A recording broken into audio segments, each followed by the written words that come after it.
Division of Microbiology, School of Medicine at Loma Linda University in the USA. Mr. Trevor Massey is also here, and he's the chair of the Lifelong Leadership Institute in Toronto, Canada. And Leo Gilling, who has been doing a lot of work with the Jamaica Diaspora Education Task Force and spearheading the diaspora's contribution to our education sector. And yesterday, during the opening ceremony, we interviewed Mr. Leo Gilling, and he had so many good things to say about the Education Task Force. So we really are looking forward to his presentation during this plenary session. The moderator for this session is Dr. Renee Rattray, and she is Senior Manager, Learning and Development and Culture for the Jamaica National Group, one of the major sponsors of this Jamaica 55 Diaspora Conference. Absolutely, absolutely. I believe we're now getting ready to rejoin the session, and Mr. Earl Jarrett, who is the chairman of the Jamaica 55 Diaspora Conference and the CEO of the Jamaica National... From the NHD. Absolutely. Although they're living overseas, they can actually make voluntary contributions. They can find out about the National Insurance Scheme. And of course, the Companies Office of Jamaica will tell them how they can actually open a business in Jamaica and invest. Definitely, definitely. And before we broke, the last time you had mentioned that PICA is here. So, you know, birth certificates and all of that sort of registration. Now is a wonderful time for the delegates to get a lot of that information up to date. We just want to remind you that if you're watching us, well, you are watching us on our live streams, we want to remind you to share. Yes, please don't keep it to yourself. Of Share course with not. your family members. The diaspora is everywhere. Yes, Jamaicans are everywhere. And if you are a Jamaican, wherever you are, is Jamaica. Yes. I think that was Miss Lou. That's what she said. We heard that from the culture minister last night. Definitely, definitely. No matter if you're a first generation, second generation, third, your grandparent could be the Jamaican, but you always carry a piece of Jamaica with you. Absolutely, absolutely. So especially on Twitter, the hashtags are hashtag Jamaica55 and hashtag Diaspora Conference. Please share so everyone can participate. Even though they're not here, they can still be a part of the plenary sessions. All right, then after this session, we're going to break for lunch. And this one is something that many persons should be interested in for plenary session 3, which is still here in conference room 1. We're going to be looking at Safer for Alloway, and this is protecting our human capital. So this one will feature the National Security Minister, Robert Montague, and he will speak about how the steps that have been taken to improve national security. We will also hear from the Diaspora Crime Intervention and Prevention Task Force. So there is actually a group of persons in the diaspora who are interested in improving national security in Jamaica. And the lead in that is Dr. Rupert Francis. He's a retired captain. And Dr. Leroy Logan, who is a former senior superintendent of the Metropolitan Police in the United Kingdom, will also be part of that panel. So that's another session that delegates should be looking forward to hearing about. Absolutely. And you know, one of the key phrases that we've been hearing for a few years now is making Jamaica the place of choice to live, work, raise your families and do business. And so this that session will be crucial towards reaching that goal. We spoke about health, we spoke about education, but the third plenary session on crime prevention and intervention is all about, all three of them are all about taking back the future of Jamaica, so it really can be the place of choice. So it is basically a three-pronged approach to building human capital. Absolutely. You have to be healthy, then you have to be trained and educated, and of course you have to be safe.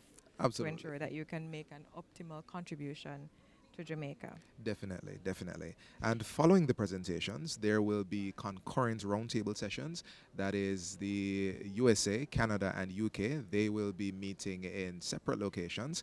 And these sessions will address issues affecting diaspora members in host countries where they reside and the solutions to facilitate maximizing their economic and social potential.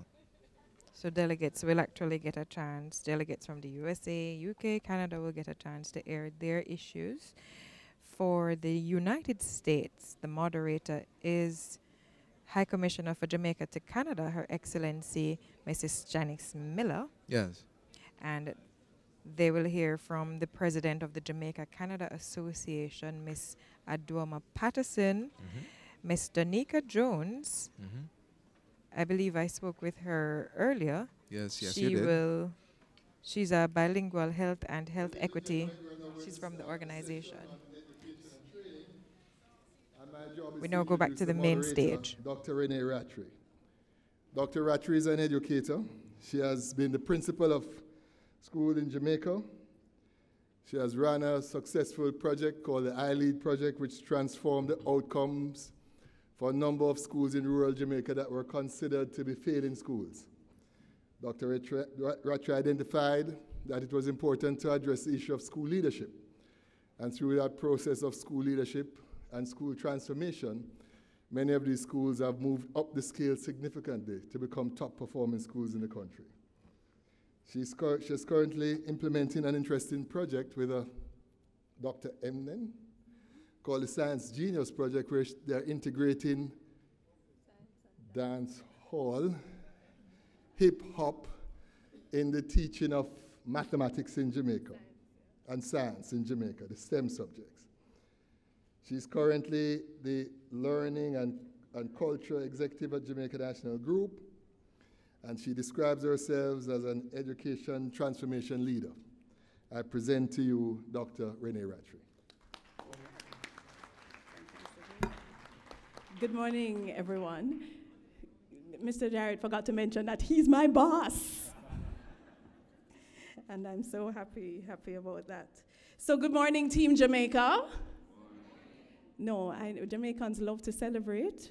And when you hear team and track and field and any of those things, it usually gets a different response. Good morning, Team Jamaica.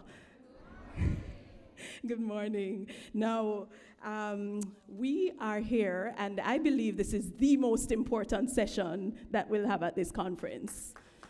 Not because I'm moderating and because I have a bias, but I really do believe that this is the most important session for you to be in. President Obama said that education is the civil rights issue of our time.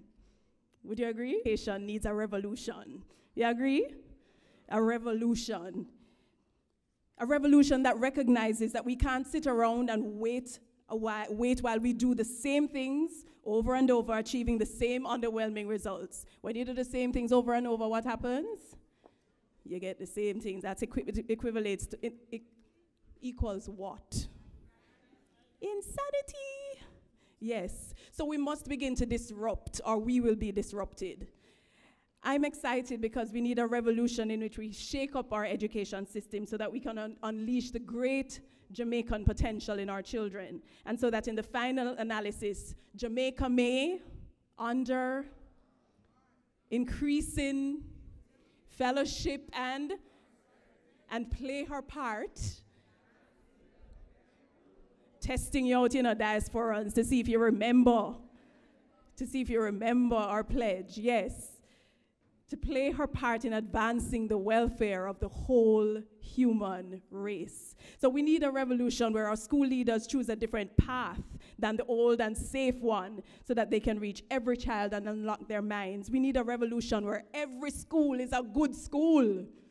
That's my mantra. Every school, good school. I'm a teacher here, so you have to finish all my sentences. What a different Jamaica it would be if we all really focused and truly, Mr. Jarrett laughs at me when I use this acronym all the time, but truly get mad. And you know what mad means? Thanks, Janice. Janice is my colleague at Jamaica National. Okay, so make a difference.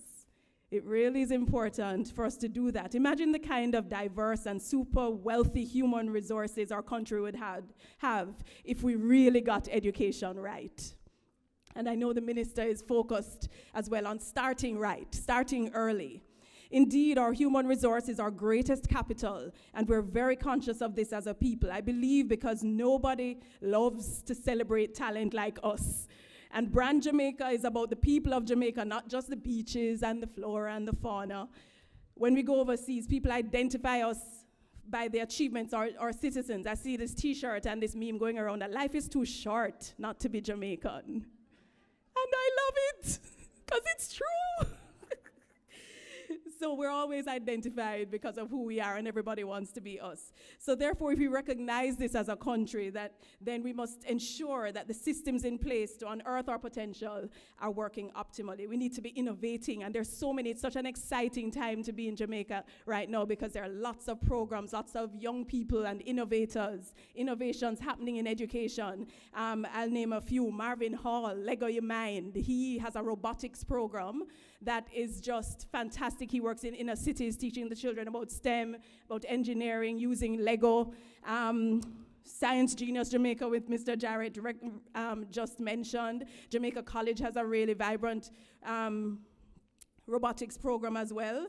There's this principal, Candy Lee Crooksmith at Almond Town Primary, who's doing really revolutionary things in Almond Town. She's brought that community into her school. She's transforming it every day. She has these young journalists called, what are they? Kids Hub.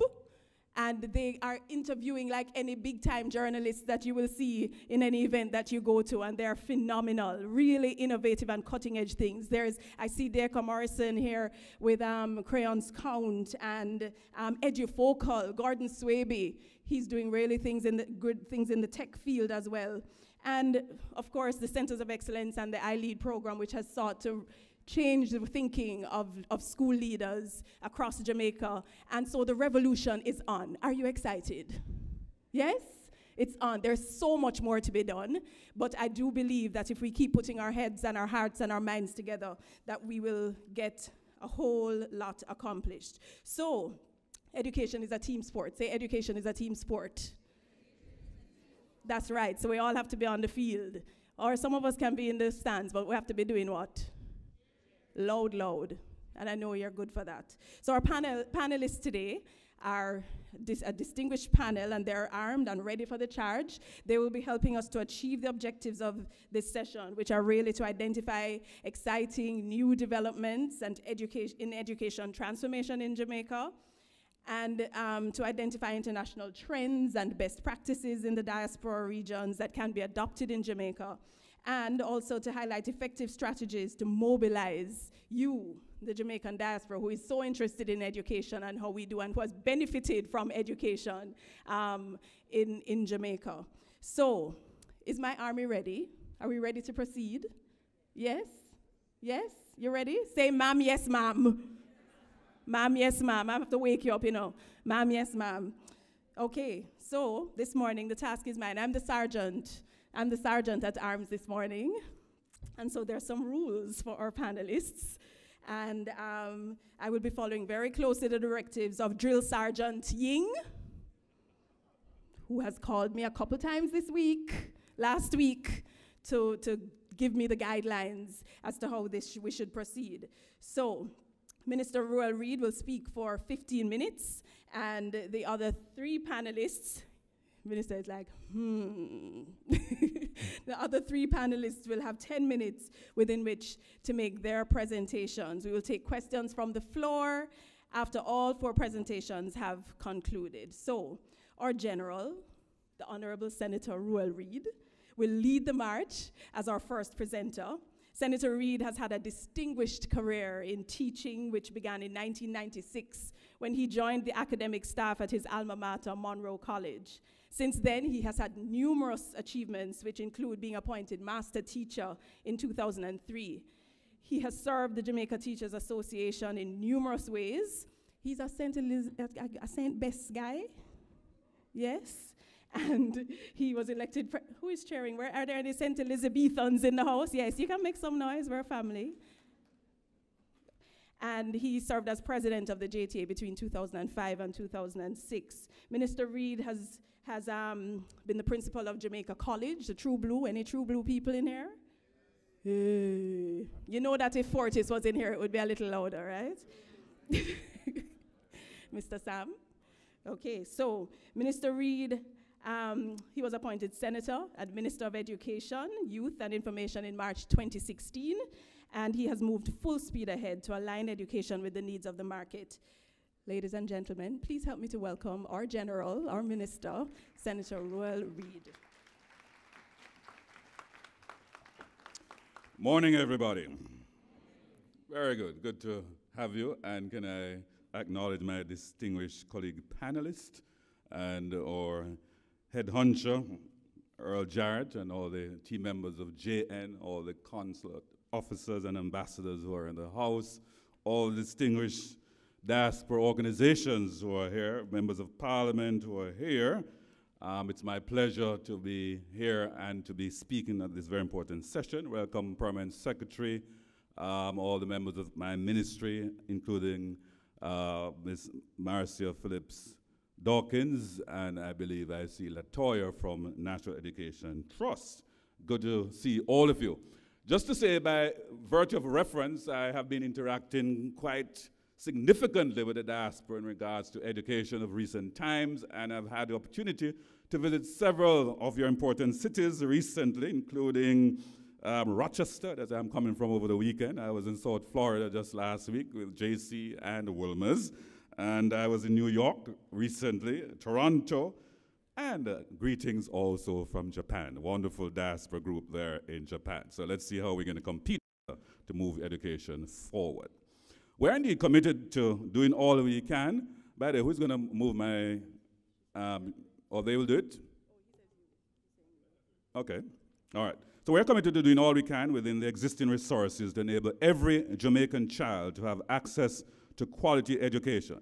We want to partner with you to ensure that this happens. And while I'm restricted a little bit in terms of the topics, the overarching philosophy that I have, particularly coming out of the belly of the education system, is first of all an aspiration of education, quality education opportunity for all, everybody.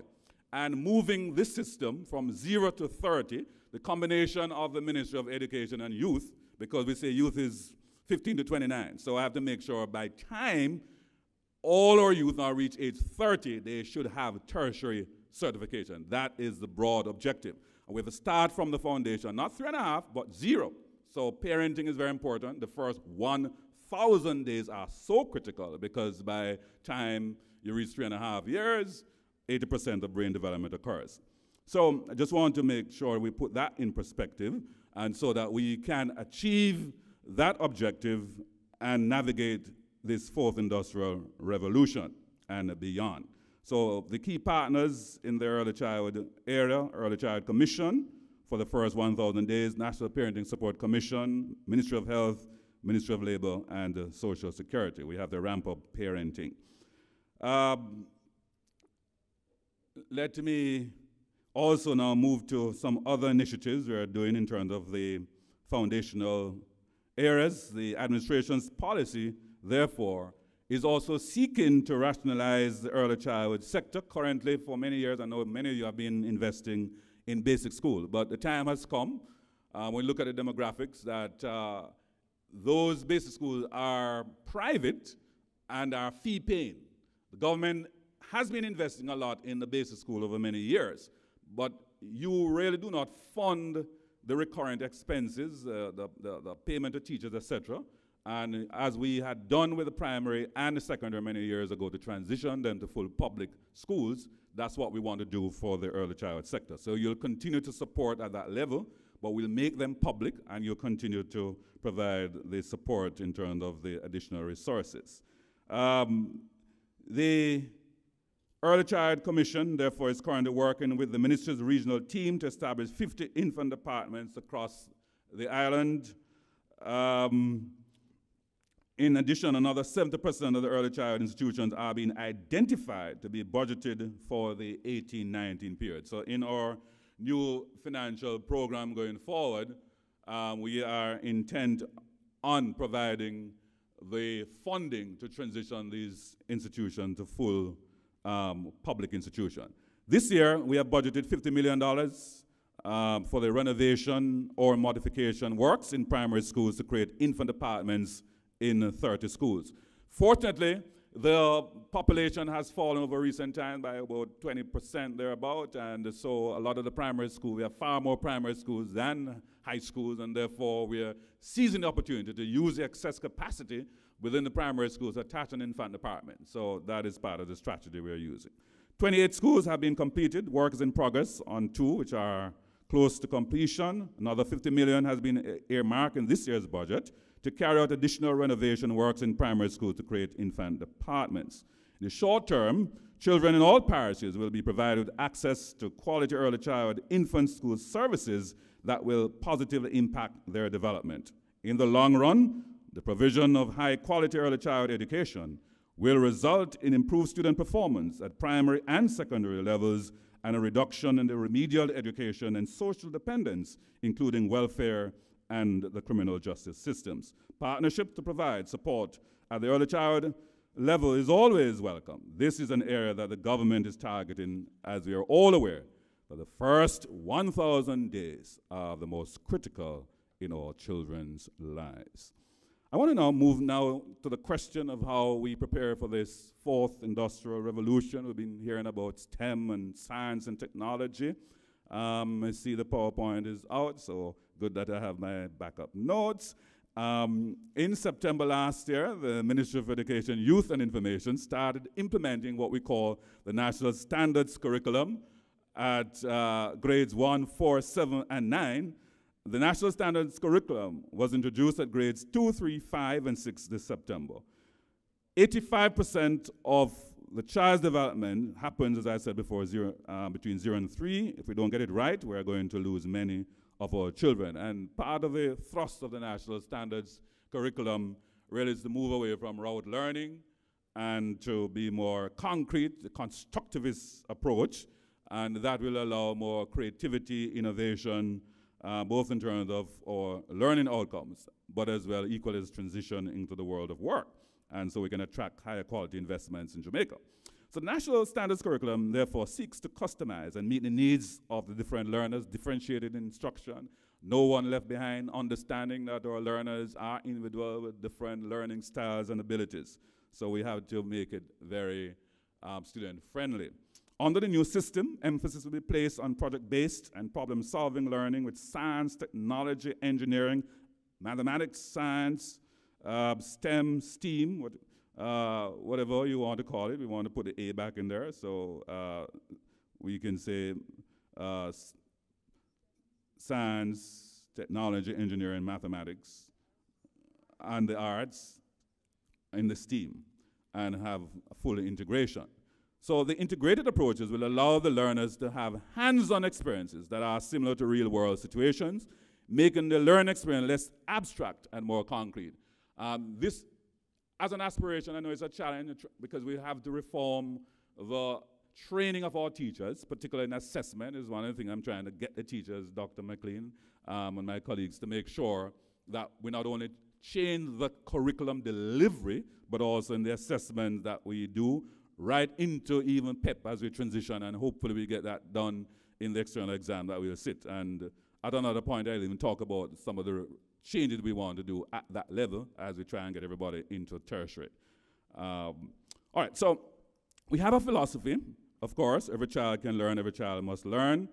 And when the task force report was done in 2004, there were about 24% of our children who were identified as having special needs.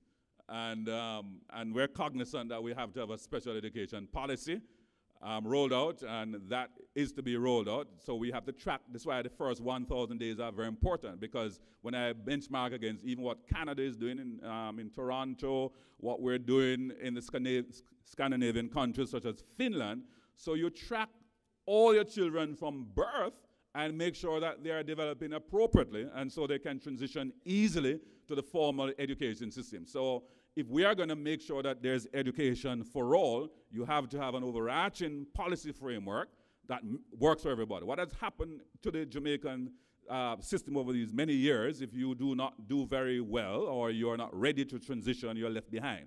And therefore, unfortunately, Jamaica, when we look at the profile of our labor force, we only have 15% now have tertiary certification, 18% with technical, the other 67% we say they have no training or certification. If you were to drill down into some of those particular groups, you'll have also a large percentage of persons who have special needs. So it's very important that we, and And special needs is across the spectrum. There are persons who are very chronic, and they are also mild. So we look at, for example, autism, mild to very severe. So we have to have a whole policy to ensure that we leave no one behind. So the policy will complement, therefore, the Disabilities Act, which makes provision to safeguard and enhance the welfare of persons with disabilities across Jamaica. It also seeks to protect the rights of children and youth with disabilities against discrimination in the educational setting, and will also promote awareness of students' right to qualify for education. Yeah, thank you.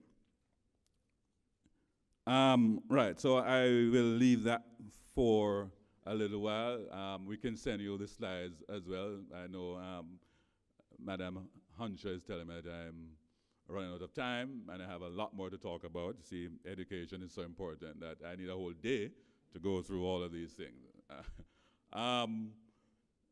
Yeah, just backing up a little bit. I had a big debate last year about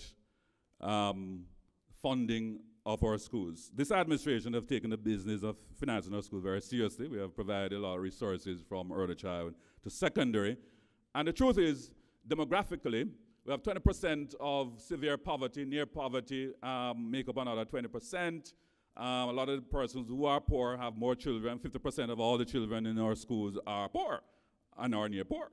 And so it makes no sense for government to have obligatory fees that are required for you to access. So that's why we have to transform the early child. There are no obligatory fees at primary. We have now just canceled that at secondary.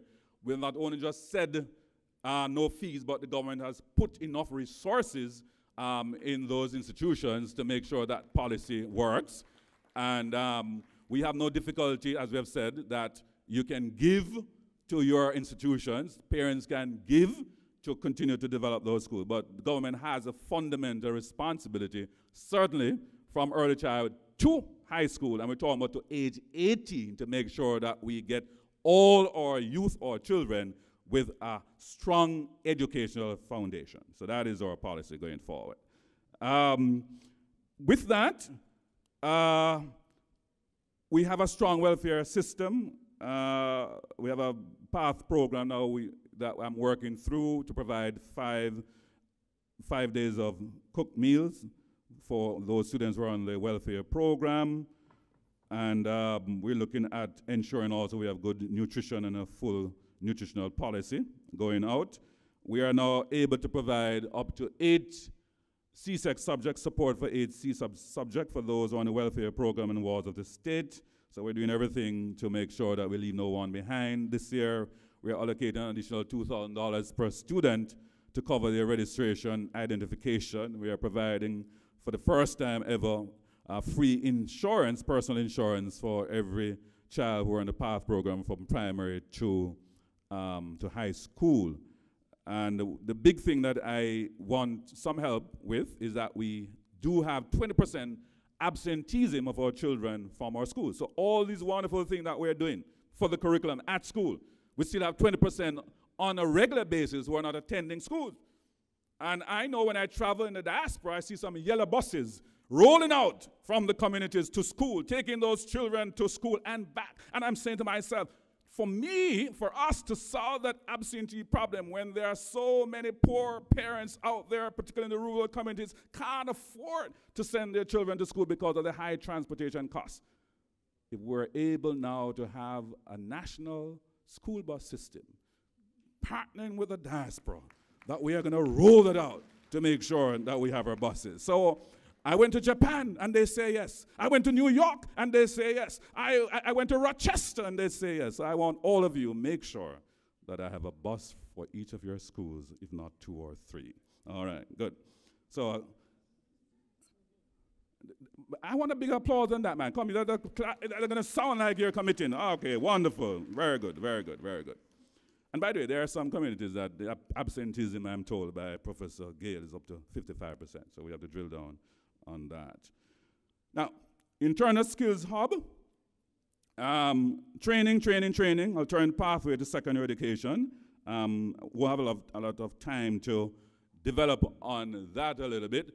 But just to say, I'm breaking down the traditional, what I call legacy, colonial legacy, Professor Ying from your colonial masters, that believed that only few persons must get education. We struggled as a people to get the majority of our people to even a 5-year high school. Many of our people exited at all ages at about grade 9. And we struggled as a country to even get the majority to a full 5-year. And I'm even saying, I'm not even going to stop at 5 years. I want everybody to get 7. Why should only a few people go to 6th form and all those few people go to 6th form, go to university? I want everybody to have a 7-year high school education, and I want to open up the tertiary educational sector so we get people through the tertiary education sector so they can all be qualified by the time they reach age 30. That is what we're doing. And so, for those students who may not achieve all at grade 11, we have an alternate program that we're going to give them enough time, particularly our boys, because I don't like the British system. Most of the OECD countries have a K-12, and we can't truncate high school at grade 11. So, but I'm just telling you that's where I'm going. I will give you some more detail in my presentation. All right? We're therefore expanding community colleges, other colleges to accommodate the move to expand tertiary. We've just approved Caribbean Maritime University. And you know, there's so much opportunities there in maritime and logistics, and we have so many other areas in the STEM area emerging, so we have to broaden the opportunities of that sector. You mentioned part of the presentation in dealing with leadership. All of this that I'm talking about also require leadership, and so we have established the National NCEL, National College of Education Leadership, to develop the requisite leadership for our schools. A lot of our high schools actually declined in the 80s and in the 90s because your outstanding principals retired, and we didn't have a very good succession planning program. Many, culture before was that we took so-called good teachers and made them principals that did not necessarily make them good leaders. So we now have a very structured, organized way to ensure that we train and certify those who are going to become our leaders. And JTA generally has agreed with that. The only area we have of disagreement is those who are currently in training, or should I say those who are currently principals and need to move to our next school. And we are saying, well, you still need to have at least, we assess you that you meet the standard, because we want to make sure all that we're doing and the resources we're putting, we have the kind of leadership to do so. We are strengthening our boards as well to make sure the boards also hold our school leaders accountable, and the boards themselves must be good quality so that we can lead from that high level. All right, finally, I am going to now invite you, if you never have given before, this is what you call now, this is part of the altar call. This is now where I end, where we are going to send around the offering plate. And it's about giving back to Jamaica. You are having now tasted this vision, this aspiration of using education as that key driver for social transformation and progress. You want a Jamaica that you can be proud of. You want a Jamaica to prosper. You want to come back and retire in this Jamaica. So we have to fix the education system, so we fix Jamaica so you can enjoy the prosperity. So I didn't hear an applause for that. So, of course, you can adopt a school, and while you're adopting your high school, you adopt a primary school and an early child institution as well. Mentorship, I spoke about that. There are some very vulnerable students, vulnerable parents even. Professor Gale mentioned some single mothers, particularly with boys, and they have no support. They need somebody to talk to, somebody to support them in this very difficult period. Because those boys, I tell you, end up, if we do not rescue them, they are the criminals that haunt us. So I tell you that we have to talk about that. Of course, we can partner with feeding. Still, your individual schools, there are a lot of other companies that are helping with breakfast program and lunch program. So in addition to what we're doing, we invite your support in that area. Your expertise, of course, in management and leadership and special education. We have the National Education Trust that has been established to receive all your donations in kind, so you have hassle-free movement of your goods through customs. So please make sure you see LaToya and Mrs. Marcia Phillips Dawkins before you go. The 1,000 buses, if you find them, I will pay the CIF, so you know, we can get them down here once you identify them. Computers, furniture for teachers, students, for administrative offices, canteen equipment, sports equipment, etc. All these things we can take. We look at projects such as the Touchdown Project. Nicole Birch, who's here, American football that we're bringing to Jamaica, will provide a lot of scholarship opportunities for students to go to tertiary. Those are the kind of projects, Nicole, that we can partner with the diaspora as we move Jamaica forward. And by the way, I need 17 new schools, which then I want them to be 21st century schools, and that will cost me about $13.5 billion. Do I have a 1 billion over there? Do I have another 2 billion over there? Okay, thank you very much. I see we're getting quite a bit of donations, so please make sure, Net, have you written down those hands? I hope that you have taken those hands down. We have to take our schools or shift. We have about 42 PS. I think we still have about 42 schools that are still on shift. Oh my God, we need to get those schools off shift in a hurry.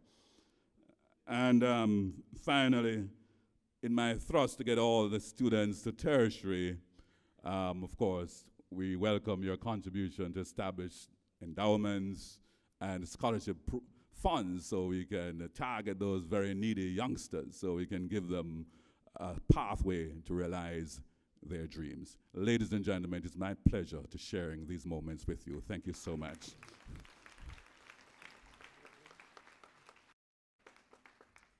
Thank you so much, Minister. In my introduction, I forgot to tell you that the Minister is a preacher. So for those of you, and an auctioneer, I didn't know that. Yes, but thank you so much. You've given us so much to chew on, Minister, and I'm sure each of you is seeing areas for partnership, right? You could see yourself in it. You're already doing a lot of the work, we know, already from your vantage point in all over the world, and there are many areas for you to get involved, and you will have an opportunity to ask questions, to further investigate how you might help to support the work. Now we're moving on to our very next, I'm the Sergeant at Arms, right, so I'm keeping it tight. We're moving on to our very next presenter, and he is Dr. Hansel Fletcher. Dr. Fletcher has achieved much in the field of medical research and has produced pioneering work in molecular genetics. When I read his profile, there are words in there that I will not even begin to pronounce. But he is a scientist, and he is currently the Assistant Dean for Graduate and Student Affairs in the School of Medicine at Loma Linda University. He trains graduate students and has raised over $14 million in research funding. He hails from Petersfield in Westmoreland. Are there any Westmoreland people in here? Yes. And he's working assiduously to improve STEM education in Jamaica. He has a number of interesting projects that he's going to be telling you about. One of them is going to be, there's a workshop that he's going to be putting on this Thursday. Am I right, Dr. Fletcher? And so he will tell you all about that. Ladies and gentlemen, please help me to welcome Dr. Hansel Fletcher.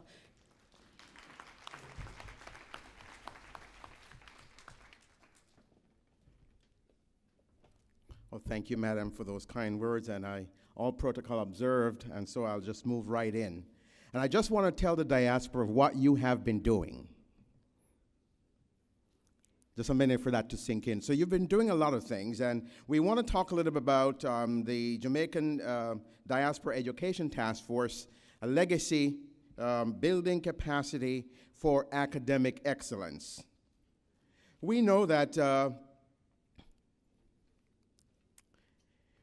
there is no opportunity without risks, but there can be risk with minimal fear. And for that to happen, we have to be able to plan and then carry out our plan.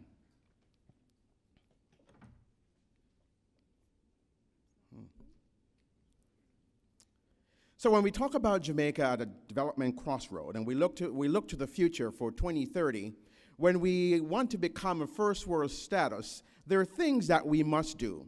We must take significant concrete steps to improve productivity and competitiveness. We also must face up to global competition if we need to accelerate or even maintain our past growth.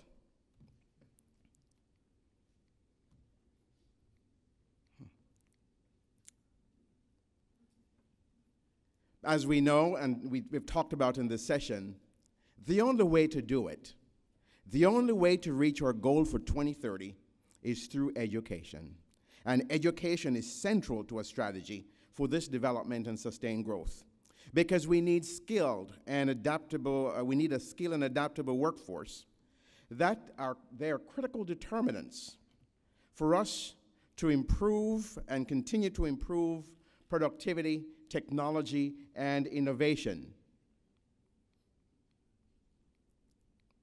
Could you forward that for me, please? So we need a robust education system, and the minister has been talking about that. And we've been working very closely with the Ministry of Education and also the Jamaica Teachers Association to help to build that robust education system. Because education is more than learning. It is the igniting of a passion that will be relentless in its drive to achieve goals that may seem impossible. One of the things I know about our Jamaicans, and especially where I sit, and our Jamaicans come into my program, I always have a broad smile on my face, because when my colleagues sit there, I say, you have a group of individuals who will never quit. They will never give up. In fact, when things get tough, that's when they get better. And so we know that about our education system. So in trying to build an education system, one of the things that we need to bear in mind, and this is a study that was done in the United States back in 2012, where we see the biomedical workforce is changing. It's becoming more diverse, where less people are getting jobs in academia, and so they have to be trained to go into other areas. And we see other areas such as government research, and we see people who are going into non-government science jobs. And one of the things that we see, at least in the US, if you want to be unemployed, you have to go into other fields, but we only have about 2% unemployment in the sciences. And that's a great number. That's a good number. Not the best number, but that's one thing that will suggest that you will never be unemployed. One of the dilemmas that we face in the 21st century is that we're currently preparing students for jobs that don't yet exist, or we're using technologies that have not yet been invented in order to solve problems that we don't know they are problems yet. And so that's a challenge for us to face. And in Jamaica, that's also going to be very challenging for us. And for us to get our students engaged and to be learning, we have to use the 3 R's. We talk about reading, writing, and arithmetic. Now, the 3 R's of the 21st century is real, relevant, and rigorous.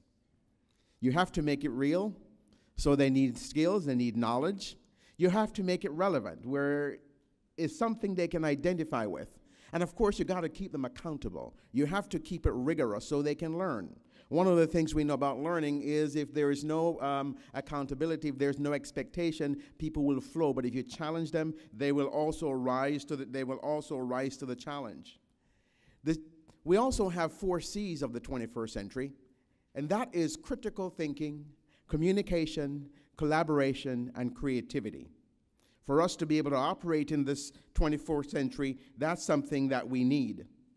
So as we move forward to claim our first world status in 2030, we also need to use a model that I'm going to introduce. We call Exceed. This is a model to enhance STEM here in Jamaica. And this STEM team, it started at Loma Linda University with our president, who is in the middle, our president, Richard Hart. That was his brainchild, and we have others around him, his provost and associate provost, and we have our director for the Exceed program. The Exceed is Excellence in STEM Experiential Education. And EXCEED is an innovative collaborative program designed to enhance integrated science, technology, engineering, and mathematics education. And the goal of this program is to collaboratively support and empower educators in teaching the STEM discipline using what we call a project-based learning format. This project-based learning format is a teaching method where students gain knowledge and skills working for an extended period of time to investigate and respond to an engaging and complex question, problem, or challenge. It is something that they have to do. And this problem-based learning or project-based learning format is real-world execution of academic concepts. Several years ago, we invited, working with both the Ministry of Education, the Jamaica Teachers Association, several individuals came up to Loma Linda to participate in the conference. And so the first conference was in 2014. 5 teachers were selected, 5 STEM teachers were selected from across the island. They came up to Loma Linda. We had some more that came up in 2015, 2016. And this is our final class just a few weeks ago, 2017. And last year, the EXCEED program was launched here in Jamaica in collaboration with the Ministry of Education, the Jamaica Teachers Association, and the Jamaican Diaspora Education Task Force. We launched this program last year where we invited 100 science teachers or 100 STEM teachers to participate in this conference. And you can see right there, the minister was so happy. He provided tablets for our teachers. We had 100 teachers. The Ministry of Education provided 100 tablets for our teachers to participate in this conference. It was very successful. And so we need partners. We have a list of partners here. We have the Jamaican Diaspora, of course, Loma Linda University, the JTA, also the Micro University, Ministry of Education, and we're looking for other partners to carry this program forward. Coming this Thursday, we're launching another workshop over at the Jamaica Teachers Association headquarters, where teachers have been invited to participate in this conference. We need to support this strategy going forward, because only as we prepare our students will Jamaica be successful. Every student should have a chance to be motivated to learn. Sometimes we have to find the way how students learn in order to teach them. We don't use our methods, and we have some tried and true teaching methods, but there are new ways that students will learn. And so we have to identify those ways and use those strategies. So what we'd like to propose, a call to action coming from this conference, is to continue this workshop. Continue providing teachers a forum to learn new strategies, to motivate young people to learn the STEM discipline. We also want to form a STEM teacher network. By forming this network, and since this program started, we have 100 people last year. We had 25 people come up to California, or 20 people coming up to California that come to California over the years. So we at least have 120 teachers that have participated in this program. We need to form a network. We need to form a network where professional development can continue. See, you don't have to reinvent the wheel, but people are creative. People can share ideas. We want to form a group where people can talk to each other. They can share ideas. They can develop professionally by doing continuing education workshops, where they can develop innovation in STEM teaching. Also, what we'd like to propose, and Minister Reed, there should be STEM teacher certification.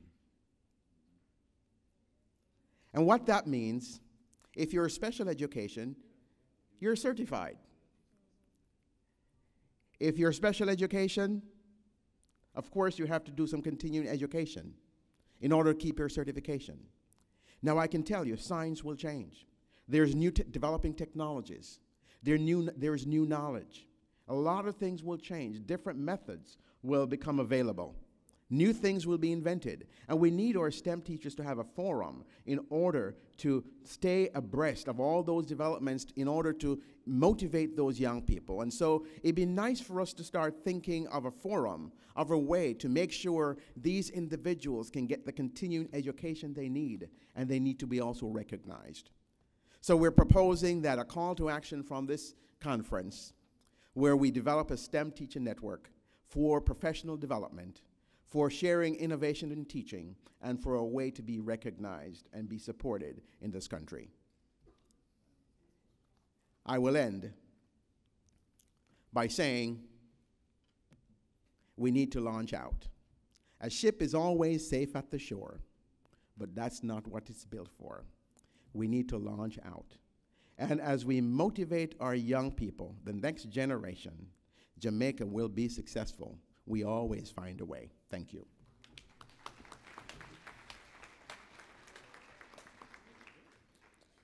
Thank you so much, Dr. Fletcher. Give him a better round of applause.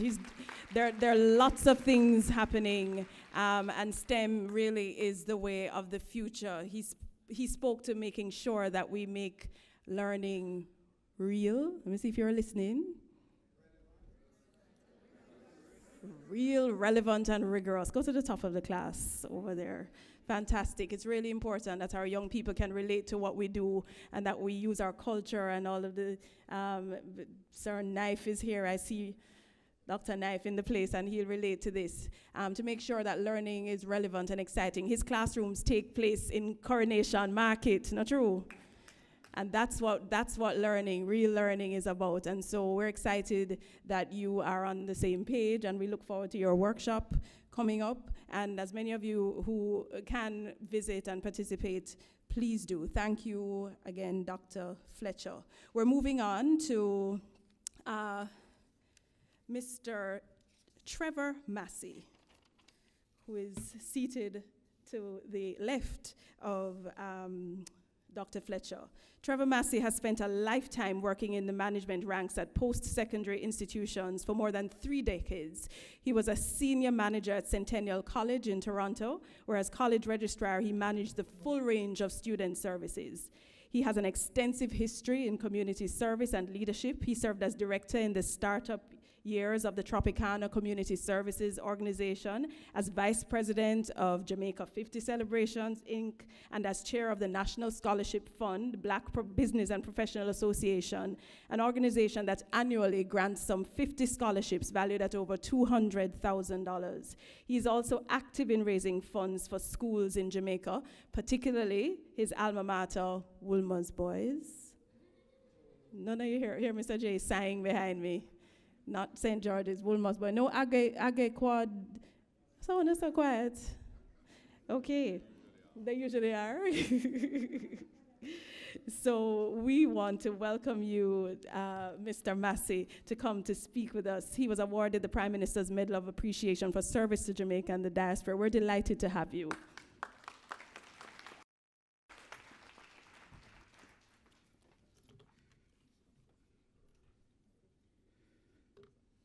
Thank you very much. Distinguished members of the panel, ladies and gentlemen, I'm just delighted to be here. I'm actually delighted to be anywhere.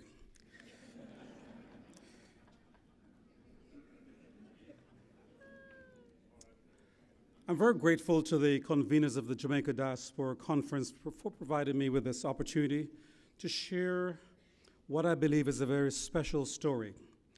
I have only 30 minutes to present, hence I'll divide my presentation into 3 parts. The first part will be a quick review regarding how we came to offer a leadership development program. The second part will review the key attributes of the program. The third part is for those of you who wish to know more and who are open to conversation over coffee, if you'll buy. So, let's make sure I know my technology here.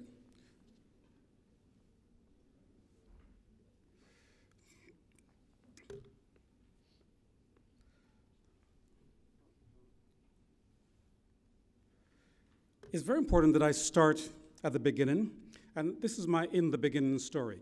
In 2012, you remember we had the celebration of Jamaica's 50th anniversary.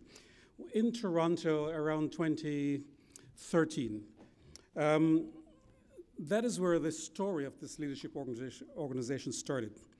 A team of Jamaican Canadians was assembled in Toronto, and it was initiated by the then Consul General, George Remican, and the team was charged to plan and execute a campaign in the Toronto area to recognize Jamaica's 50th year of independence. The co-chairs of this group were Joe Halstead and Pamela Appelt. The resultant Jamaica 50 programming was incredible. However, the group wanted a legacy project, one which would endure for years and bring lasting benefit to the local community. It was decided a leadership development program would meet this test. So the question becomes, why did we opt for leadership development?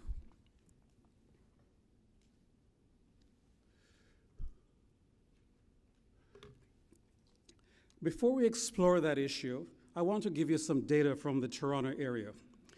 8.5% of Toronto's population identifies as Black. 6.9% of the Greater Toronto area, that is the Toronto in the core and the surrounding area, 6.9% of the Greater Toronto area identifies as Black. 4.3% of Ontario, the province of Ontario, the population identifies as Black. 2.9% of Canada's population identifies as Black. The largest share of the Black population in Canada, in Ontario, in Toronto, in the GTA, has roots in Jamaica. So let's take a look at the data for the school system. 41% of students, every 5 years, the Toronto School Board conducts a census survey of all its high school students. From this survey, we know that 12% of the students identify as Black, and that 41% of these Black respondents identify Jamaica as the family birthplace. In other words, nearly half of the Black students in the Toronto schools are of Jamaican heritage. The census survey also tells us that Black students are less likely to enroll in the high school courses which lead to university, are less likely to enroll in university studies, are more likely to be suspended from high school, and are more likely to drop out and not graduate from high school. If Black students in Toronto schools are underperforming in terms of university participation, this has all kinds of negative implications for the Black, Caribbean, and Jamaican community. It also has implications for our community's capacity to participate in decision-making, which stems from positional authority, meaning positions with clout. While universities and colleges do not collect race-based data, occasionally data emerges which should and do alarm us. A recent survey of 259 first-year students in medical school at the University of Toronto reveals that only one student self-identified as Black. I look forward to her being featured on many of the university's promotional material. By the way, the University of Toronto's Faculty of Medicine recognizes this problem and has moved to address it. All this is not surprising. These results are similar to data from other sectors, from the Children's Aid Societies to the criminal justice system. What is clear is that unless we agitate to close the achievement and opportunity gaps for our high school students, we will continue to have problems finding a seat at the decision-making table. Our community will continue to encounter what I call a power deficit, and this has nothing to do with electricity. At the same time, we as a community can do much more to improve the situation. In a recently released report from York University in Toronto, which is titled Towards Race Equity in Education, Dr. Beverly Jean Daniels offers up a succinct summary of our challenge. She notes, we need to focus on markers of success and strategies for building wealth and power so that we can control the outcomes. We need to help them to understand the ways in which education can lead to empowerment and to provide them with messages of strength and success. It is important that we change the focus from Black student failure to Black student success and resilience. So we turn now to why did we select leadership? And by the way, the image I have here is what I call this is what the face of power can look like. This is Gervin Farron, a Jamaican-born gentleman who is now the president-designate for Brock University in Ontario, Canada. We need more university presidents of this kind. So to answer the question, why leadership development, I offer the following. The practice of effective and responsible leadership in all endeavors, personal and otherwise, result in healthier societies, businesses, and communities. Invariably, effective leadership skills are a critical ingredient for the success of any enterprise, private or public. Leadership skills are prized by those who make higher decisions. Leaders effect change and make things happen. If you are a racialized community, which is non-white, with a history of being marginalized, it's time to invest in a pipeline which produces leaders. And when I speak of a pipeline, you imagine if you expect to have a black Supreme Court justice in Canada, before you can have that, you have to have black folk rising through the ranks, going through the pipeline. In 2013, the Canadian Association of Career Educators and Employers asked employers who recruit university students at Canadian universities, what are the most valued skill sets in applicants? The answer, communication skills, verbal, teamwork skills, works well with others, analytical skills, a strong work ethic, and problem-solving skills. These are all the soft skills of an effective leader. These findings, by the way, are very similar to findings in the United States. And so when we look to why leadership, I like this quotation from Stacey Adams, a state representative in Georgia, who stated, if you're not at the leadership table, then expect to be on the menu. So in 2013, we incorporated an educational organization called Lifelong Leadership Institute. This organization is led by a committed core of directors who are all accomplished and have a history of leadership. 2 directors are now in the House, Joe Halstead and Nadine Spencer. And I think Nadine is a presenter on Wednesday.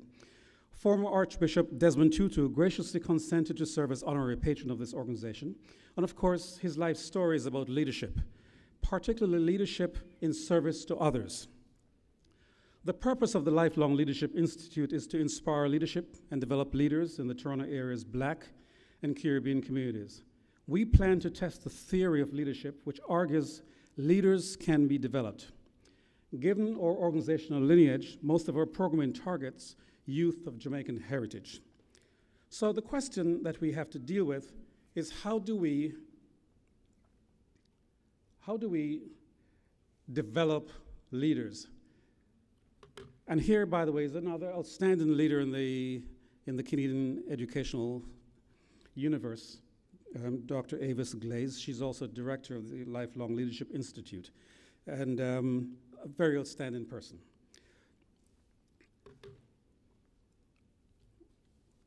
The rest of my presentation is going to focus on Leadership by Design. This is a signature program by the Lifelong Leadership Institute. Leadership by Design is a patient and strategic investment in building the leadership capacity of our youth. Instead of a weekend leadership conference, how about a 7-year leadership immersion program? It is our intent to arm our youth with all the social skills, the education, the experiences which fosters personal and career growth, to provide the widest range of opportunities possible. We want our students to be confident, self-aware, intellectually curious, academically accomplished, and committed to their community. They should not be uncomfortable in any space they enter. This is the flyer that we distributed to parents. And before I refer to that, I want to tell you that there's a certain construct when you're building a leadership development program, and it works like this. For those who aspire for leadership, particularly positional leadership roles, they must have meaningful careers. Hence, we added career development to our program. To build a successful career requires the kind of high school achievement which facilitates admission into tertiary institutions. Hence, we added a component to help our students optimize their high school performance. We also borrowed heavily from author Carol Dweck and her ideas on growth mindset. But what is special here is that our program spans 7 years. It's a 7-year commitment. Students will enter from grade 10 in high school, and we will provide programming through grade 10, 11, and 12. They graduate from high school at grade 12, and we expect them to transition to university. And then we continue to provide them with leadership development throughout their university years. 4 years, we will encourage them to go on to grad school. We're there to facilitate them, to pave the way, to motivate and encourage. And thereafter, of course, we will even work with them through the workplace. And the best way to really come to terms with our program is to really refer to this particular quotation, which I will not read. I will leave it for you to take a look. And so who are the students who enters this program, Leadership by Design? First of all, they must be Jamaican or African Caribbean descent. When we started out, we were really fired up with this Jamaica thing, you know, let's do something about our Jamaican students. Then we found after 2012 that it seemed a little bit in the Toronto context to be narrow-minded. Those other Caribbean folks said, well, what about us? We have the same challenges. And so we broadened it to be Jamaican and other African Caribbean, knowing full well the majority of students will be Jamaican. They have to be in grade 10, and they have to be attending schools in the greater GTA. They can come from any school across. And of course, they have to be enrolled in academic courses. They have to be high potential students, students who are very promising. The admissions process requires that each student participates in an interview. They must show up for the interview with their parents, and they then will have a general overview of the program so they understand what it is we're trying to do, and then we'll interview each student individually. And right now we've scheduled interviews for some 42 students for the coming year. I should tell you that this program accepts each year some 25 to 30 students. It's a deep investment. I should tell you that this year we anticipate we will exceed 30 because the numbers are like that and it's becoming a well-regarded program. So we then asked the question, what are the advantages to this program, this particular program? Well, I told you that it's a minimum 7-year span. I told you that we do offer each student a mentor, and they get this mentor as of grade 10, and they'll work through grade 10, 11, 12 with a mentor. And these students will also be given a career mentor when it becomes time. As soon as they're able to identify a specific career interest, we will also provide a career mentor. We will provide for them training in leadership, soft skills. There's something here you must be aware of. There are a lot of benefits here that comes from the literature. The idea of these students being cohorts that know each other, work with each other, spend time with each other from grade 10, 11, 12, will continue to build their relationship throughout university. This is very, very important. So let me just take you through a quick shopping list here in terms of the visuals. The program will offer the following key curriculum elements. And here are now my closing remarks. They're all visual.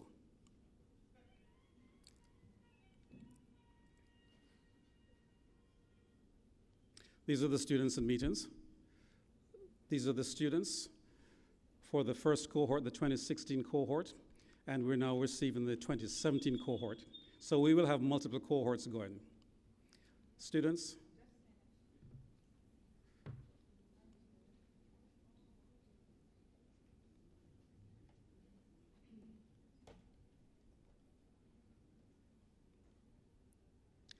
These students, by the way, are attending a gala put on by the University of the West Indies in Toronto. We do have them attend various functions.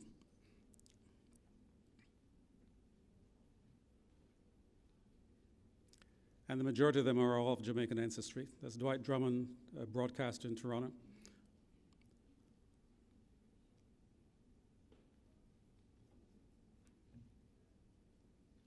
And that's the daughter of Desmond Tutu, Mofa Tutu. And that, ladies and gentlemen, gives you some insights to this particular program, Leadership by Design. Sorry, we're out of time, and I thank you very much for this opportunity.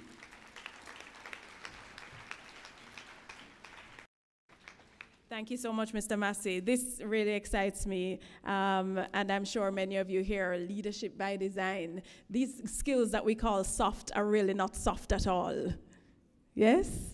Those are the things that make you who you are, and so we congratulate you on this really exciting initiative. And there are many opportunities, I think, for us to take aspects of what you have shared today. We're doing it in pockets all over Jamaica as well, which is really exciting, where we're teaching our children to sit at the table so that they won't be a part of the menu.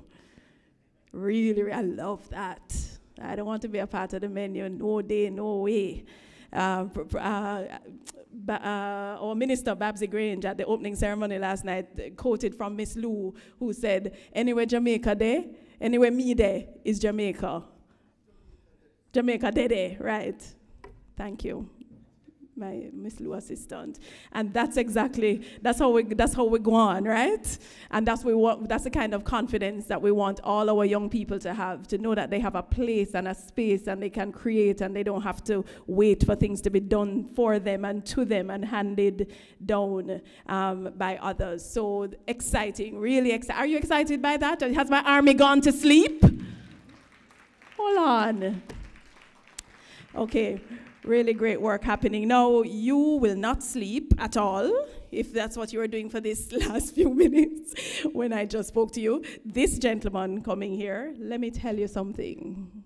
Leo Gilling can sell ice to an Eskimo.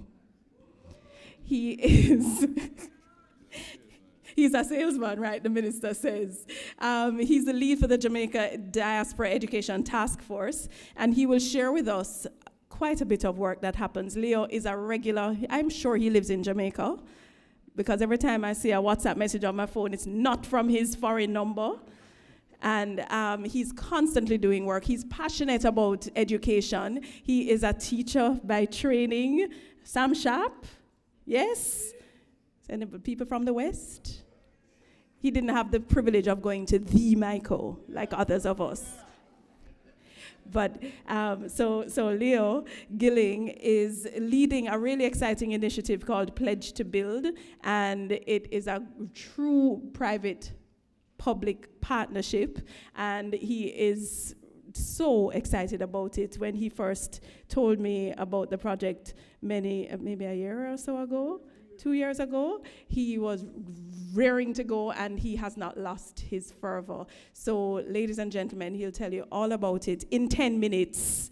Leo Gilling, please help to make him welcome. All right, I want to make me sit down there, I sweat and nervous and everything, you know. Oh my gosh. First of all, I want to say thank you for having me here. Latoya, Philip Lindsay, Latoya Harris, Philip Lindsay, Leslie Ann Samuels, Carlene Largy, and Akeelia Lawrence, please just start throwing out some papers around there for me now. Just take the cards and put it on everybody's desk and turn it down. And I don't want anybody to look at the card. So in class, just turn down the cards them on everybody's desk. Do not look at it until me telling you, say, if you turn it over. All right. I heard my friend here said she's doing, what should we call it, dancehall and hip-hop in classroom. And I think that she did not think about this clearly, because she cannot use the minister as a subject or a model. Because I personally had the minister on camera last week interviewing him for 30 minutes, and he told me that he had never danced one day in his life. Him never danced at school, him never danced at church, him never danced in a dance hall. Minister, am I right, sir? So therefore, you know, think about that again. All right.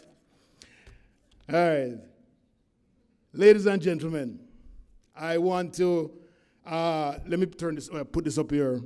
Want to recognize some people in the audience. We have Renee Rattray, MC, our moderator, sorry, Senator the Honorable Ruel Reid, the Jamaica Diaspora Education Task Force. Are you out there, guys? Yes. And I want to break ranks a little bit because the Diaspora Education Task Force started in 2013 under the leadership of former Minister of State Arnaldo Brown. I thought I saw him here. Let's put up your hand there. Thank you very much. And I want to also recognize, breaking again, Mayor Messam, Commissioner Holness, and Barnes from Miramar. Good day, everybody. Well, my presentation looks something like this. We're going to talk about the major accomplishments of post-2015. We're going to talk about the current projects that the Diaspora Education Task Force is leading. We're going to talk a little bit about the lessons learned, and we're going to talk about the future planned initiatives and also actionable items, the actionable initiatives that's coming up for 2017-2018. But before that, I want to lay the foundation a little bit about where the Diaspora Education Task Force come from. Oh, well, what they did to become somewhat successful. I don't like to say somewhat, I say successful. It's been a successful model engagement for initiatives in Jamaica. And would you mind if I take off my shirt, please? Yes, thank you very much. Now I make enough noise. All right. So in order for an initiative to Jamaica to be successful, guys, the first thing that you have to do is know Jamaica. Know the people in Jamaica, know the playing field, know the players.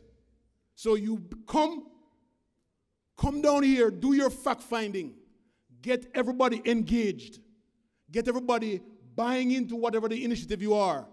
But you know something? Don't even get them to buy into an initiative first. Get to understand what the needs, get to understand what the challenges are, the gaps, all of those things. Understand those and write them down. And then once you write those down, you put information together, come up with a plan. We came up with a 6-year plan. A 6-year plan, and then every year we knock pieces of it down, brick by brick by brick.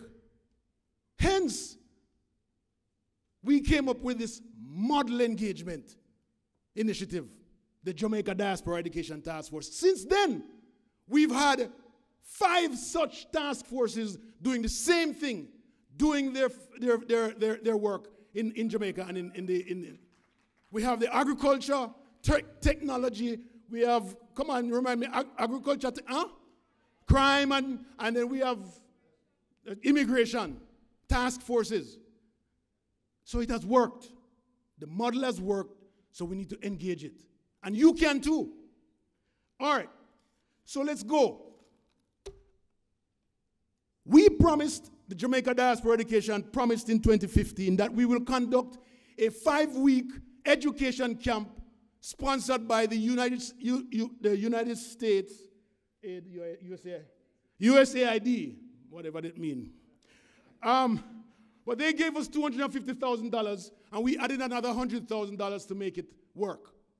And that what 375 students, at-risk grade 3 students, we brought them up 1 or 2 because they were down 3 grade levels. Some of them reading at grade 1 or below grade 1. By the end of the 5 weeks, they were doing great. We promised also to engage private sector. And here, this year, the Jamaica National has taken forefront with Pledge to Build, and I'll tell you all about it later on. All right? But we have Grace Kennedy, we have VMBS, we have everybody. And we also promised to do another summit in 2016. Done. We had a planning session in Florida with Early Childhood Commission, the Jamaica Teachers Association, Brownstone Community College, MICO, name it. We planned it, done. Next thing, we had 5 teachers going from Jamaica to Los Angeles to do STEM education. You just heard about it.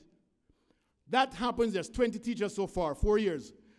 We expanded STEM, the STEM program. We brought the STEM administrators from Loma Linda here to teach 100 teachers how to use iPads. We also promised a middle managers training. 250 teachers were trained in various leadership and classroom management last year. We also promised Diaspora Day of Service, 120 students and teachers in 2015 on Sam Sharp Teachers College campus. We also promised to build out a program where you can buy into donating to your parish, to the worst schools, one school in each parish, pledge to build, and you will hear more. Done. So we are knocking them out. Learning situations. We learned how to make an initiative work.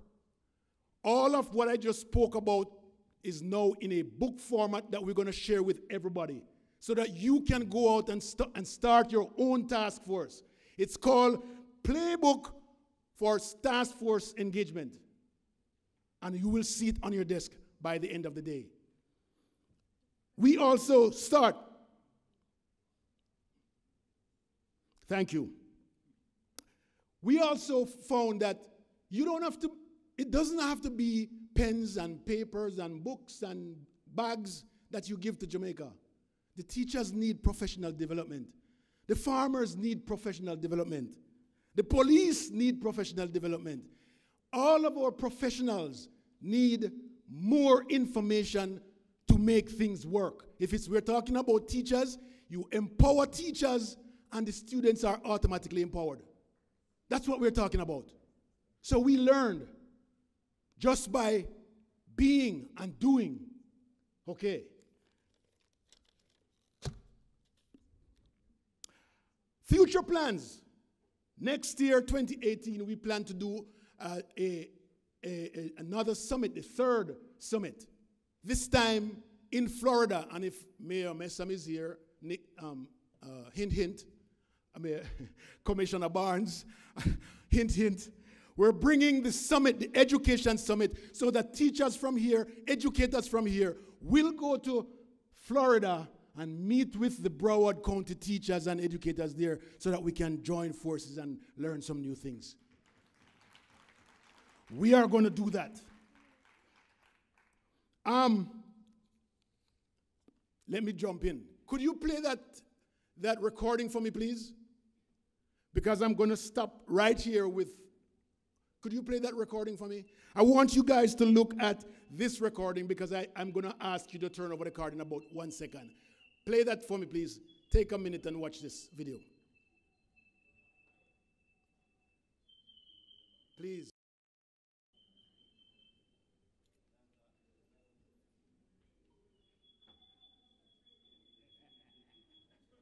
that coming up? Please, please, I really need this one. Really need this one. Bad, bad, bad, bad. I only have 3 minutes left, and you can't take out, as you say, less than 3. Please, please, thank you. Watch this. Just turn on the light there for me, please.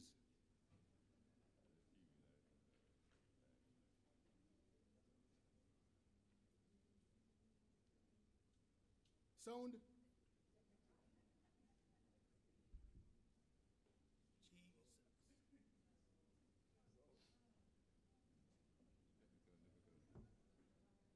Sound. Sound.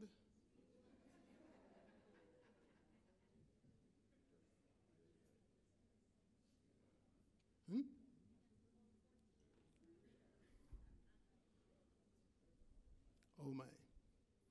This is where the students are working outside of a classroom, ladies and gentlemen. The sound effects were great. That's the principal telling you about the things that he wants for his school. And I chose this because of a particular. There are 14 of such videos.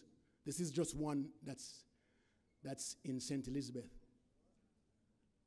They don't have a classroom, so they have to work outside.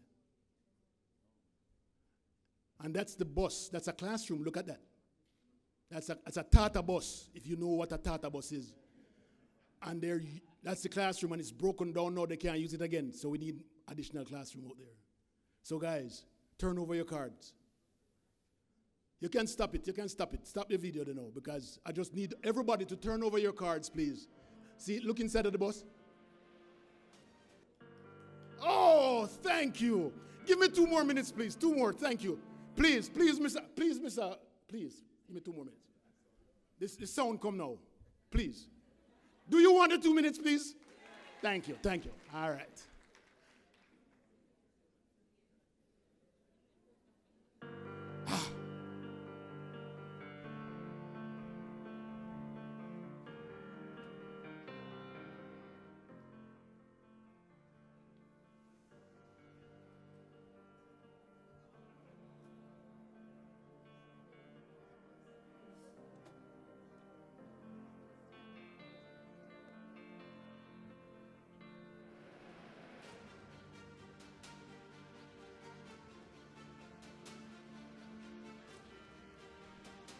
All right.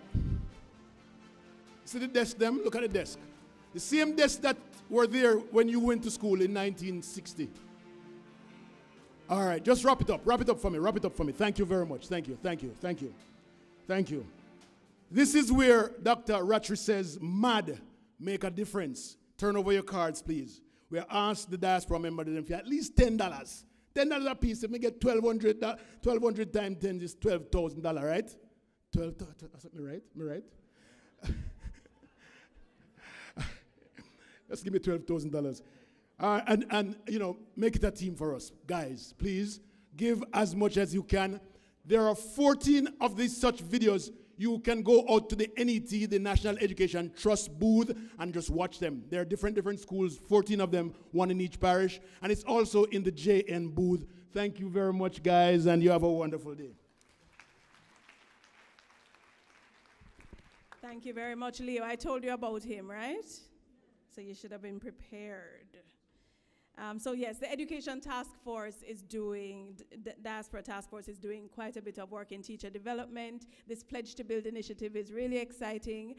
There's 1 school per parish, and so go out, go to the booth at the NET booth, Latoya, as well as the JN booth. It's supported by I Support Jamaica, and you can log on as well, go online to isupportjamaica.com and support one of these schools to help to fix the infrastructure there. It's a competition, is it not, Leo? Am I selling your thing for you? Yes, please. Okay, so it's a competition to see which parish will be able to raise the most funds. So listen, Kingston and St. Andrew, do it for us, okay? No? I bet you St. Elizabeth is going to outdo. Yeah? No, where? Who? Or the Garden Parish? Okay, somebody. Okay, we only have time for very few questions. Lunch has already started for those who are outside, and those tummies might be rumbling, but I know that this is a really important topic and you might have very important questions to ask. So I'm going to take no more than 4 questions, really short ones. So go ahead, yes. There are 2 mics here in the aisles, so you may come and ask your question really quickly, really to the point. Good afternoon, members of the panel and colleagues. My name is Rain Jarrett. I live in Fort Lauderdale. I'm a professor at Broward College, and I'm really happy and excited to be here. My question is, fostering leadership is such an important component of growth and development, and I wanted to ask Chairman Massey if there are plans to integrate similar programs as you mentioned here in Jamaica, or maybe the minister can better answer that question. And then who do I speak to if that is the case about lending my support for that initiative? Thank you. Sir Massey? Is it working? Everything we do is open for sharing.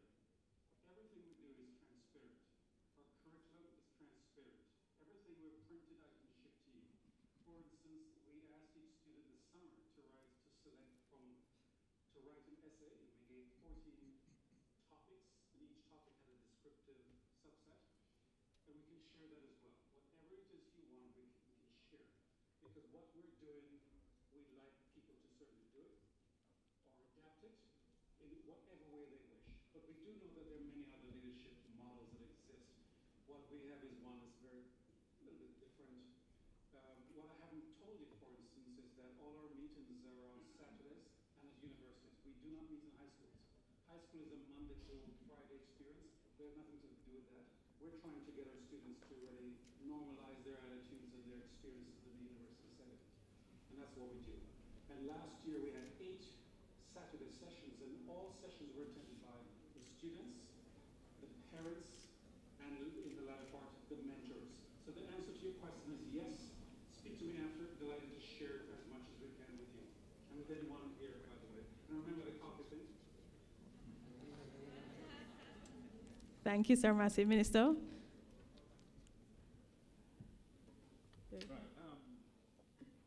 The presentation wasn't made. I look forward to that kind of partnership, so I look forward for you to share that methodology and for us to see how we can adapt. Thank you. May I take another one from this side? I'm coming to you. Yes. Good afternoon. Good afternoon, sir. I am Dr. Clovis Nelson from Fort Lauderdale as well, between Fort Lauderdale and Pompano Beach. My question has to do with corrective education. A lot was said about the plans ahead and the way forward, restructuring of policies and, methodological approach to the process of improving the situation in education in Jamaica. I did not hear much or anything specific with regards to plans ahead for perhaps reforming, restructuring, corrective methods or approaches to education.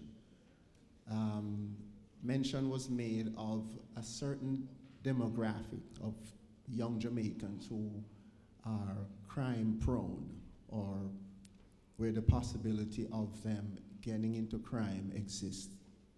What do we have planned for corrective education? Okay, I'm going to take 2 from over here, and then we'll have the minister respond. Honorable panel, distinguished guests, fellow diasporans, ladies and gentlemen, good afternoon. Thank you. I'm glad to have this opportunity to speak, and I'm happy about many of the aspects that are being taken care of, but I also wish that I was happy. Although Dr. Reed has focused on the children, which is vital, I echo the sentiments of the generation who were left behind from the 70s. And I echo the sentiments of other diasporians who are not present, who share the same views as I do. There are disenfranchised individuals, massive amount of individuals throughout the rural Jamaica, who, as a result of drugs or calamities resulting from poverty, is disassociated from society. I haven't heard anything regarding rehabilitation for these same individuals, especially our men. And I do realize that this is a very costly subject. However, I believe it needs to be addressed. Talks have mentioned about crimes in our society. Some of these same individuals who are in the 30s form a part of the 67% of unskilled workers. Can there be some form of subject regarding training the ones who are trainable? And Dr. Fletcher deals with degenerative medicine.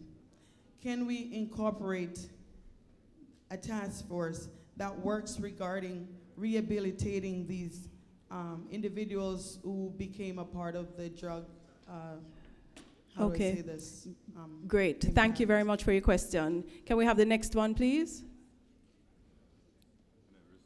Hello, panel. My name is Delia S.B. Jones, United States Army retiree. I am one of three, only military, but my family is made up predominantly of educators. So I'm very, very concerned about education in Jamaica. And my comment is this, it's not really a question, it's a comment. You mentioned that we should fill the card out to donate. We can do that all day, but my passion is about doing more. And since I retired in 2004, we as past students of my community in Belvedere, Portland, have made strides to donate items to our school. We raise lots of money. Who's actually sitting in the bank? They closed the school that I was raised in. And that, to me, is a travesty. The second thing is, since I retired, I've worked for companies like Lockheed Martin and L3. They have major turnovers with computers, desks, and other supplies. We have tried to get that stuff here to Jamaica, but because of the red tape at customs, Lockheed Martin destroyed those items, and we cannot get it here. And I cry about this a lot because when I visit my community in Belvedere, like I did on Saturday, I see the need for education. My teacher, who is 85 years old, is still there, working with the same messed up desk that I sat on when I was 2 and 3 years old. So we do need to do better and get the process going so we as Jamaicans who live abroad and want to contribute, we don't have to go through the red tape, but we can contribute and make it a better place. Thank you very much. I hear you. I hear your heart. And thank you for that. We're going to be having the minister respond to those. And we do have a special interest group session on Wednesday at 2:30, where all of these concerns can be raised in great detail. And also you will be able to hear more about the projects that have been shared this afternoon. So if you don't get your question in now, which some of you will not, please come to that session on Wednesday at 2:30. Minister.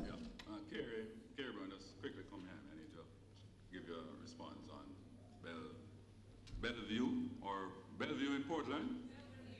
Belvedere. All right, okay.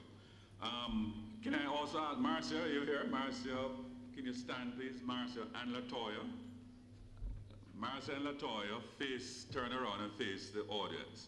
Now, I want everybody in the diaspora to get to know, and they have a website, the National Education Trust, right? Everywhere, every diaspora group I've met with, I have explained, and I've been across the United States and Canada and so on. And Prime Minister Holness, in his vision, established this institution to partner directly with the diaspora and other multinational donors, so you can ensure that there are no red tapes in getting your gifts and donations to Jamaica and to the destination schools. So I want to say that we have an infrastructure now in place. We've also appointed Mrs. Gail Donwell, who is out of Atlanta, and she's also to go state by state working with Latoya to make those connections. I'm even working with Caribbean Maritime University to get the best shipping rates. If you have a problem in shipping, we will assist you with that. So I want to make sure that we leave this conference ensuring that there be no more problem in regards to the diaspora getting your donations to Jamaica.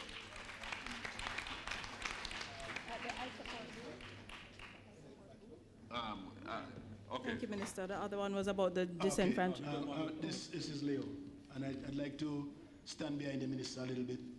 I'm not a government man, all right, but I have used Latoya over the past few years since I met her, and I don't have any problems bringing products into the country at all, because all I do is send her an email and send her a list and say so and so, this is what is coming, but I have to be very specific about the items that are coming, and I have to have a special price on it.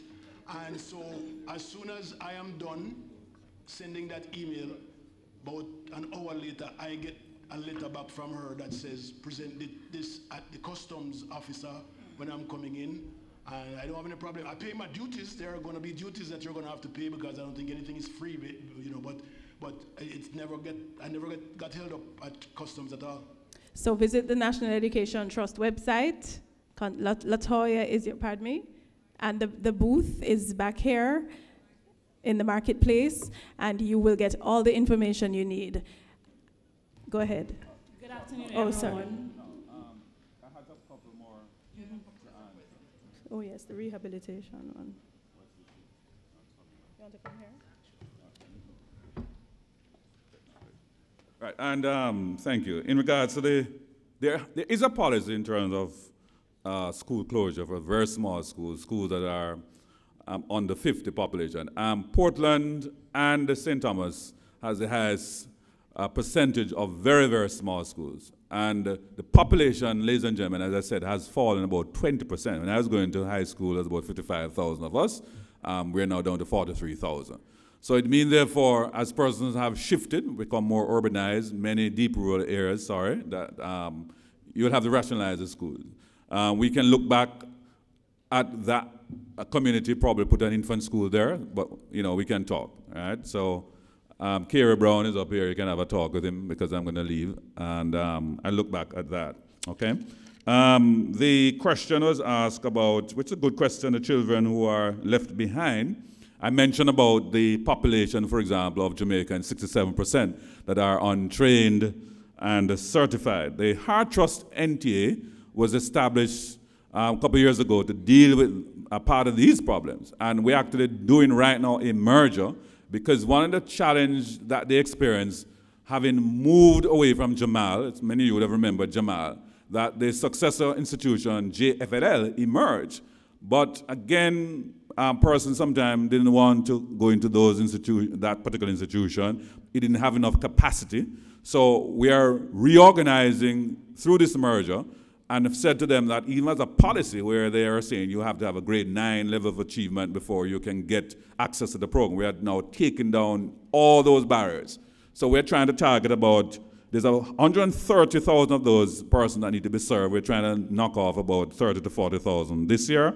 Prime Minister, through the whole program, have announced the National Service Corps to target also those unattached youth, directly 15,300, and for those to be targeted in terms of bridging their educational needs, we're going to target another 30,000. So we really are aware of that problem with unattached youth.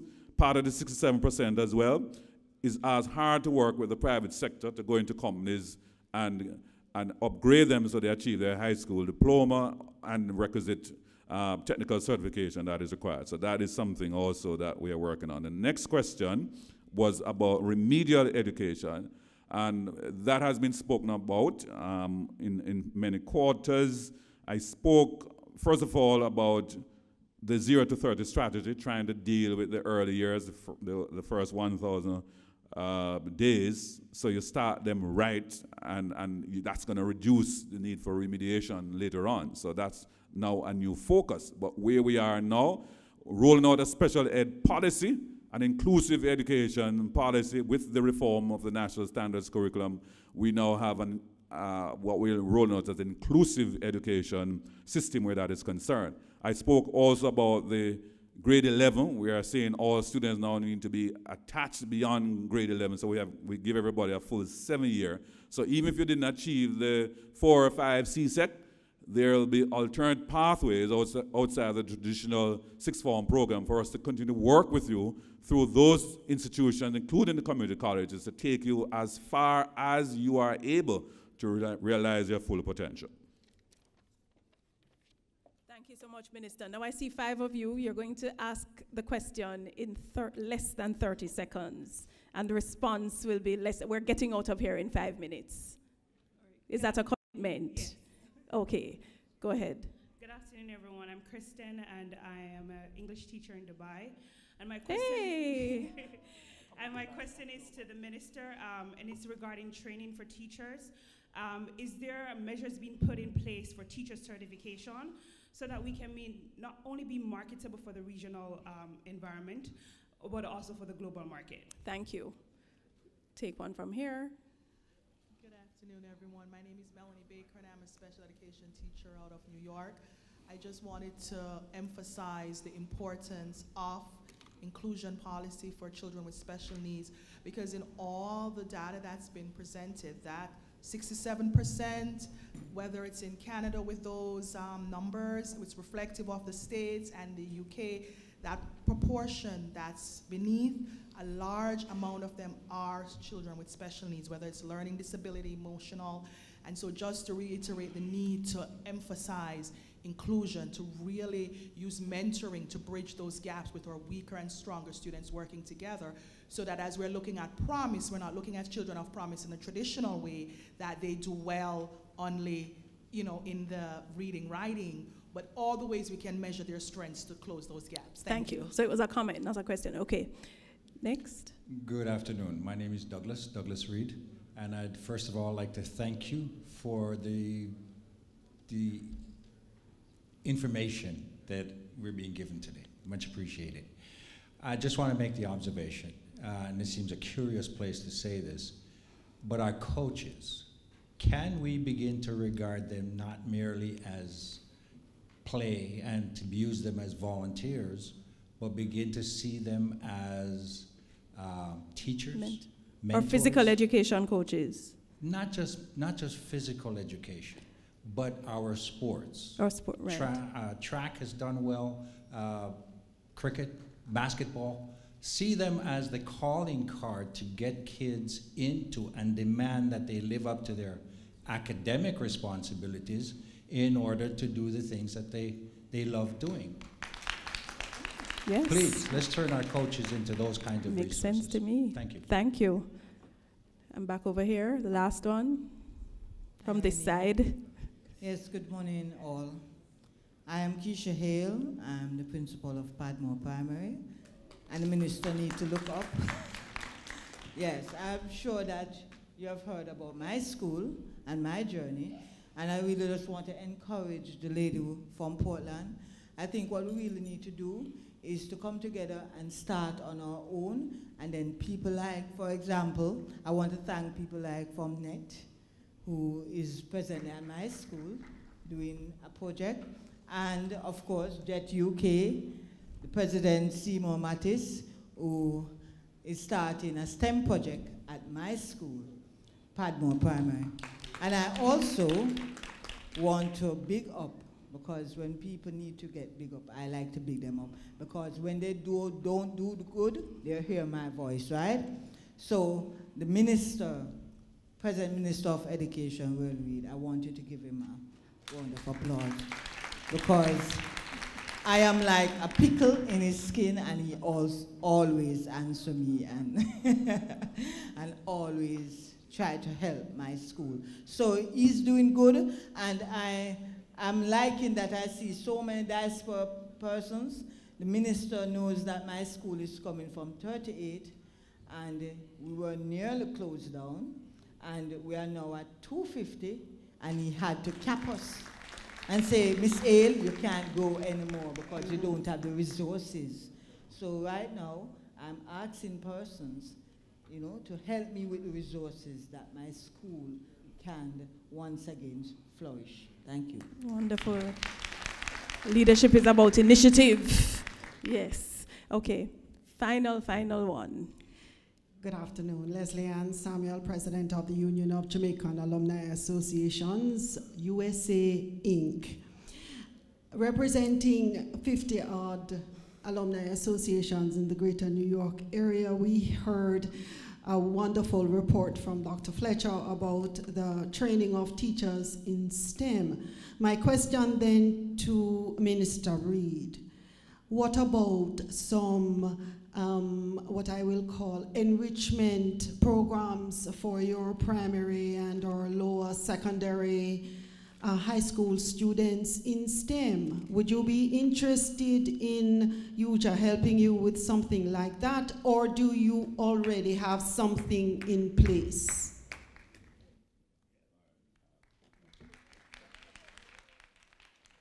Thank you very much. I usually start from the last one and move back up. But the answer is certainly yes. You know, I've been making a presentation throughout the diaspora about, and Professor Ying, about how we have to make our education system far more agile and flexible. So things have changed, and so you have to have that kind of agility. It sometimes takes a little while because you now have to retrain the teachers. We focus now on STEM, and the truth is, based on how we have prepared our teachers for the primary system, they're not really strong in mathematics, or not specialists really. Generally weak in math and the sciences. We are looking at putting now specialists in the primary system starting this September.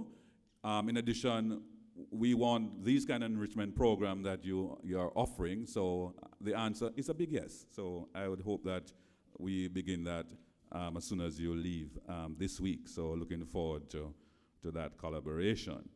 Padmore, just to thank you, Keisha, just to mention that in the rollout of our pilot bus system, that we are now going to take over your bus, so we're going to be fully funding the bus system at Padmore. So look forward to doing what we can to make sure that the program there works.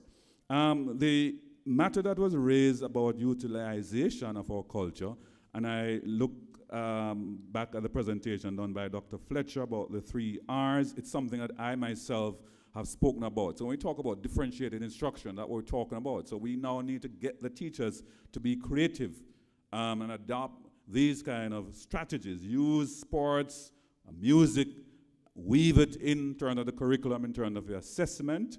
And I don't believe, by the way, in what I call homogeneous schools. In the same way you have charter schools and all kind of different schools. I'm looking at some specialist schools, academies if you call it, for tourism, for sports, for music. That is a big focus, as well as some military type school, cadet type school like Prospect College. So I'm looking for that kind of diversification. But the point is very good that we should be able to use people like Usain Bolt and Bob Marley and so on as a key pulling card in driving the interests of our students. Whether you're talking about STEM or STEAM, you can utilize your culture. And again, Finland, that's what they do. You have to structure your curriculum that is relevant ethnically and culturally. So point is well noted. And Dr. McLean will get the notes from me, as I've been saying to her, that we can fully implement these types of recommendations. The note was taken again about, which is again what I emphasize, inclusive public education system, dealing with special needs. I don't need to repeat that, and I welcome a lot of you who want to retire and become mentors, or you can vicariously do so through the internet. We can be very strategic. You know you can speak to person, whether by video conferences. Most of your WhatsApp have that application, so you can actually engage persons face to face, even while you're away, in terms of your mentorship arrangement. So you don't have to be in Jamaica anymore to mentor anybody. Right? Finally, the one that was raised from Dubai, I'm expected to visit Dubai in October. And so look out, Dubai people, make sure I have a good reception, and I need to talk to the Jamaican teachers over there and see what you're doing over there and how much money I can get from you all over there, because there's a lot of oil money over in Dubai, and we do very well with that kind of money in Jamaica, as well as the logistics and maritime program you have over there. I'm quite interested in making Jamaica part of that the fourth node in the global logistics chain. The Jamaica Teaching Council is our flagship institution to ensure we right-size our teacher training and certification.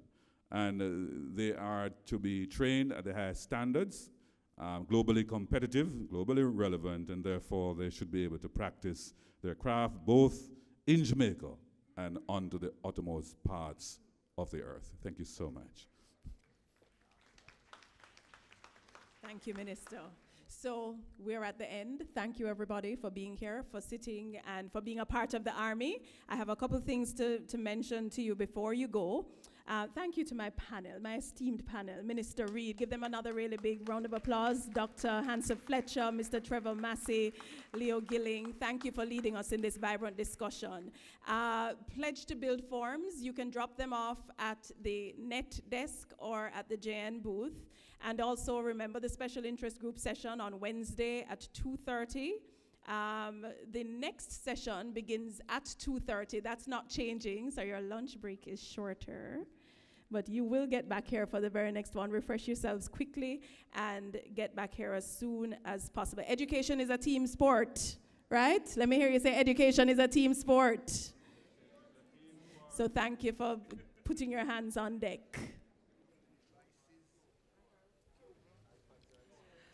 Moderator Dr. Renee Rattray wrapping up that second plenary session at the Jamaica 55 Diaspora Conference.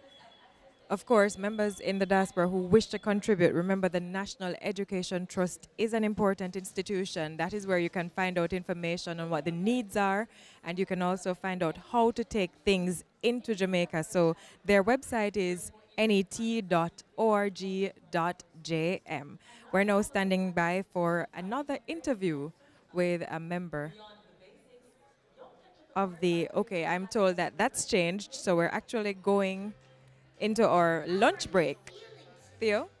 Yes, we have the lunch break now, and then we will be going to plenary session number 3. We have been through 2 since this morning. One, the first on health, the other on education. And for the afternoon session, we will have the topic Safer for All Away, protecting our human capital.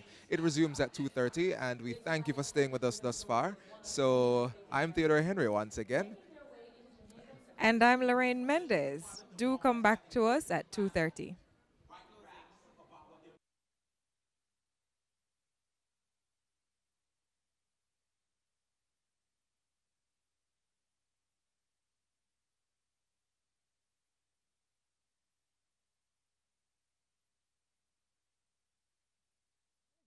Engineering, arts, and mathematics. With 3 internally recognized universities at hand, Jamaican students need go no further than their island border to find first-class tertiary education. These privately run institutions. This is our land. We have our future with God in our plan. We'll play our part building this great nation.